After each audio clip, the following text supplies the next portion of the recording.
Nagbabalik ang Buhay Unleashed. Ako po si Vic Garcia. At Ameline Garcia. Dadako na tayo sa ikaw mismo. Anong action mo segment? Tandaan natin ha, you are what you do, not what you say you will do. Ito yung paulit-ulit po namin sinasabi sa inyo. Hindi pwedeng puro ngawa, dapat may gawa. Ikaw ay produkto ng iyong mga ginagawa, hindi na yung mga sinasabi. Kasi nga po may mga tao, dak-dak ng dak-dak. Ito dapat gawin, ito gagawin ko. Wala namang ginawa. Tapos nagtataka pa siya, ba't hindi gumaganda buhay niya?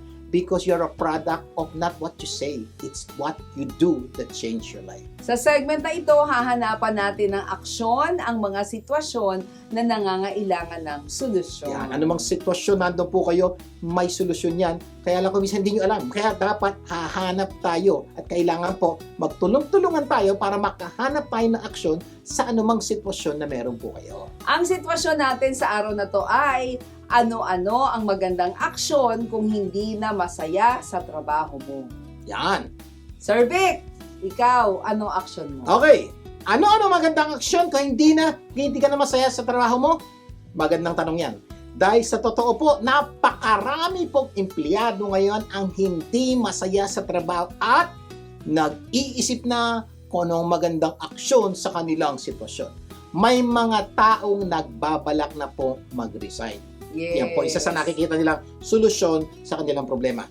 Okay, ito pa napaka-importante. Kung yan ang sitwasyon mo ngayon, ito lang gagawin mo. Alamin mo kung bakit hindi ka na masaya sa trabaho mo. Pag nalaman mo kung ano ang nagpapalungkot sa'yo, alam niyo po mangyari, malalaman mo na kung anong susunod mong aksyon. Oh, Magkakaintindihan, ha? So, Oo. ang tanong nyo kasi kung ano yung gagawin. Ito na po. Ang una at simpleng gagawin niya, bakit ka ba hindi masaya o ano ba ang nagpapalungkot sa sitwasyon mo? So, isip. So, Baka kailangan naman baka naman pagod ka lang. yan, pwede yan. 'Di ba? Kasi kapag pagod, wag kang sumuko. Magpahinga. Baka pagbalik mo, okay ka Ayan. na. Kasi baka yun ang dahilan bakit sinasabi niya na, naku, hindi na ako masaya. Pagod lang Totoo pala. po yan. Pag pagod ka po sa trabaho, normal hindi ka masaya. Kaya dalasan po, ang problema, akala nila pag pagod na, ay, pag-i-resign na ako, tigil na to, ayoko nang gawin to.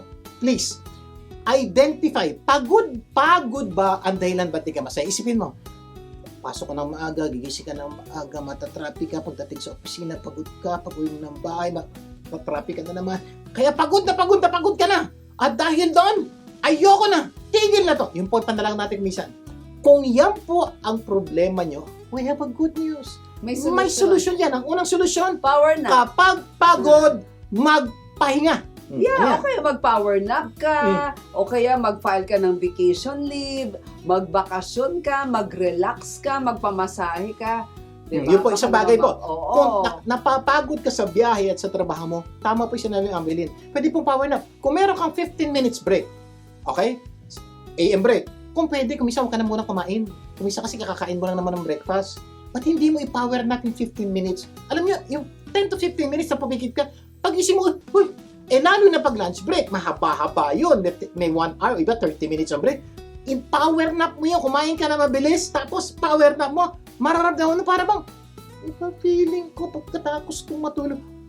Take note, science po ito, pinag-aralan po that power nap is very good sa ating pangangalaga. Alam mo, kanina may kausap nga ako sa telepono. Sabi niya, grabe talagang pagod na daw siya sa trabaho. Tapos nagda-drive pa siya ng malayo. So ginawa niya, nag-nap daw siya ng 15 minutes. No, tabi mo lang. Oo. And then after that, na-recharge na siya. Instead na at that time, sumuko ka na, ayaw mo na. May ibang tao Diba? naman po kasi kaya napapagod ito.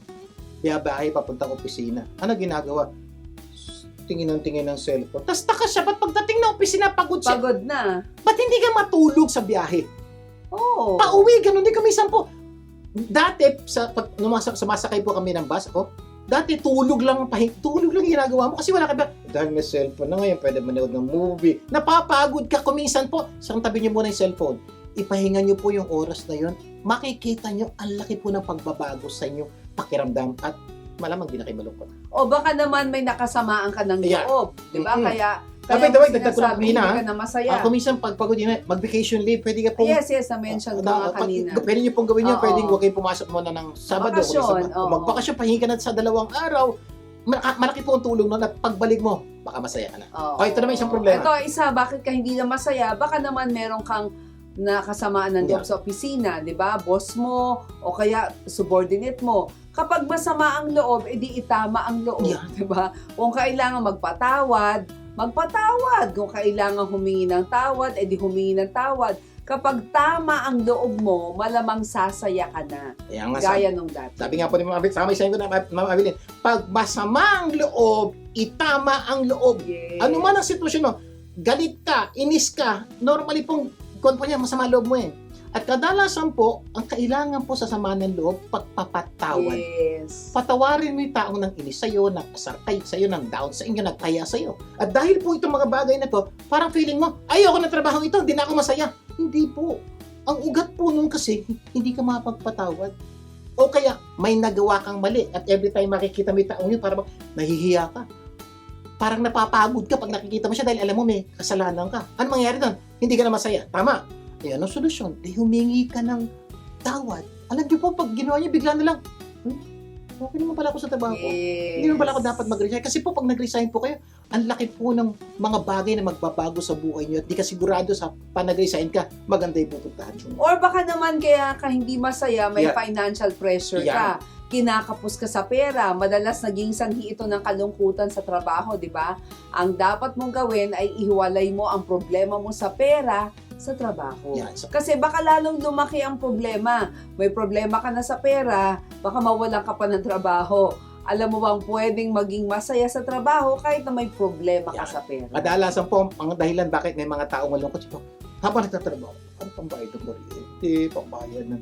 So, feeling niya, yung Oo. trabaho ang dahilan, ba't siya malungkot? Hindi po. Ay nagpapalungkot sa'yo yung mga problema mo. Yung trabaho Financial mo, pressures. walang koneksyon sa problema mo sa pera na nagpapalungkot Oo. sa'yo. So, ang unang-una mong gagawin, ihiwalay mo yung problema sa pera sa trabaho. Kasi tama po yung sinabi ni Ma'am Avelin, ang masakit po, akala mo yung trabaho mo ang problema, baba kasi nasweldo dito, kaya marami kang problema sa pera. Hello, magastos ka kasi, kaya marami kang problema sa pera. Ang mangyayari, mag-resign ka. E di lalo lalaki problema sa pera dahil ilang araw ka walang trabaho. Magpapatong-patong, mangungutang ka, isang araw magugulat ka na, ay mas malaki problema ko sa pera. Correct. So una-una, ihiwalay yung problema sa pera sa problema sa trabaho. Or baka hindi ka masaya kasi baka may hinahanap ka na hindi mo makita sa trabaho mo ngayon. So, seryosohin mong pag-isipan ng mga hinahanap mo, di ba? O baka maghanap ka ng ibang trabaho na sasaya ka o dapat siguro magsimula ka ng sarili mong negosyo. Yan Those eh. things, May mga di ba? pagkakataon naman po talaga, kaya hindi ka masaya ito.